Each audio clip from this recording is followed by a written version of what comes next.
আসসালামু আলাইকুম ওয়া রাহমাতুল্লাহ। প্রিয় দর্শক, আমরা সবাই জানি যে অহংকারী ব্যক্তি জান্নাতে প্রবেশ করতে পারবে না, বা যার মধ্যে সরিষার দানা পরিমাণ অহংকার থাকবে সে জান্নাতে প্রবেশ করতে পারবে না এবং ভোগ করতে হবে কঠিন শাস্তি। কিন্তু দুনিয়াতেও অহংকারী ব্যক্তি শাস্তি ভোগ করতে হবে, এই বিষয়টি কিন্তু আমরা অনেকেই জানি না বা কখনো চিন্তাও করি না। তাই অহংকারী ব্যক্তি কিভাবে দুনিয়াতে শাস্তি পাবে সে বিষয়টি তুলে ধরবো এই ভিডিওটির মাধ্যমে। সবাইকে শেষ পর্যন্ত সঙ্গে থাকার জন্য বিশেষভাবে অনুরোধ করছি। বিসমিল্লাহির রহমানির রহিম। অহংকার পতনের মূল। কথাটির সত্যতা ধর্মীয় দৃষ্টিকোণ থেকে প্রমাণিত। নিশ্চয়ই তিনি অহংকারীদের ভালোবাসেন না। এটি সূরা নাহলের 23 নম্বর আয়াতে বলা হয়েছে। ইসলামের ইতিহাসে সর্বপ্রথম গুনাহ হলো অহংকার।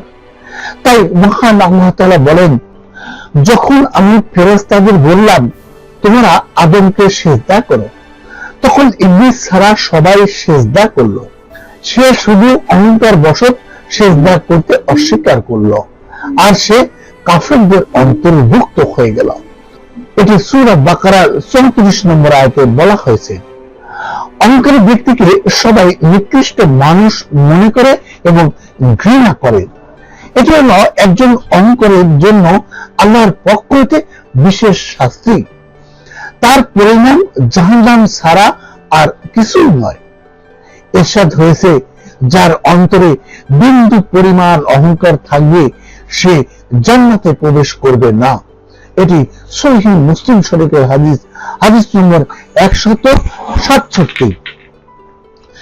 এছাড়াও অহংকারী ব্যক্তি আল্লাহর কিতাব থেকে লাভবান হতে পারে না, অর্থাৎ পবিত্র কোরআন থেকে নসিহত লাভ করার সুযোগ দেওয়া হয় না অহংকারী ব্যক্তিকে।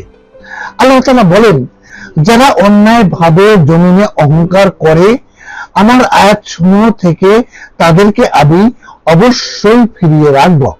এটি সূরা আল আরাফের 146 নম্বর আয়াতে বলা হয়েছে। রাসূল পাক সাল্লাল্লাহু আলাইহি ওয়াসাল্লাম বলেছেন, এক ব্যক্তি এক জোড়া জাঁকজমকপূর্ণ পোশাক পরে রাস্তা দিয়ে চলছিল। তা নিয়ে খুব গর্ববোধ হচ্ছিল তার জমকালো লম্বা চুলগুলো সে খুব যত্ন সহকারে আঁচড়ে রেখেছিল। হঠাৎ আল্লাহ তাআলা তাকে ভূমিতে ধসিয়ে দেন এবং সে কিয়ামত পর্যন্ত এভাবে নিচের দিকে নামতে থাকবে। এটি সহিহ বুখারী শরীফের হাদিস নম্বর 5789।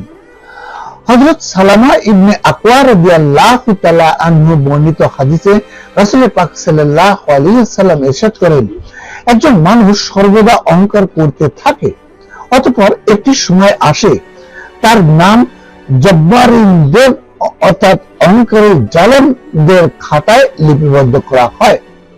তখন তাকে এমন আযাব গ্রাস করে যা অহংকারীদের গ্রাস করেছিল। এটি তিরমিজি শরীফের হাদিস নম্বর 2000। এই হাদিসের বাস্তব নমুনা হলো, মানুষ প্রথমেই বড় ধরনের জালেম হয় না, বরং তা হলো চলমান প্রক্রিয়া। এক পর্যায়ে সে জব্বারিনদের কাতারে অর্থাৎ অহংকারী ফেরাউন, হামান ও কারুনের কাতারে শামিল হয়। অহংকারের পরিণাম বর্ণনায় সালামা ইবনে আকওয়া রাদিয়াল্লাহু তাআলা আনহু বলেন, একদিন এক লোক রাসূল পাক সাল্লাল্লাহু আলাইহি ওয়াসাল্লামের দরবারে বাম হাত দিয়ে খাওয়া শুরু করলে রাসূল পাক সাল্লাল্লাহু আলাইহি ওয়াসাল্লাম তাকে বললেন, তুমি ডান হাত দিয়ে খাও। উত্তরে লোকটি বলল, আমি পারছি না। তার কথার প্রেক্ষাপটে রাসূল পাক সাল্লাল্লাহু আলাইহি ওয়াসাল্লাম তাকে প্রশ্ন করলেন, তুমি পারবে না? মূলত রাসূল পাক সাল্লাল্লাহু আলাইহি ওয়াসাল্লামের কথা অমান্য করতে তাকে অহংকারে বিরত রাখে। বর্ণনাকারী বলেন, লোকটি আর কখনোই তার হাতকে তার মুখ পর্যন্ত উঠাতে পারেনি। এটি সহিহ মুসলিম শরীফের হাদিস নম্বর 2021। ওসব অহংকারী কি ভয় করে না যে তাকে দেওয়া সকল নিয়ামত আল্লাহ তুলে নিতে পারেন এবং তাকে কিয়ামত পর্যন্ত ভূগর্ভস্থ করে ফেলতে পারেন? অথচ অহংকার করার অধিকার শুধুমাত্র আল্লাহ তাআলারই।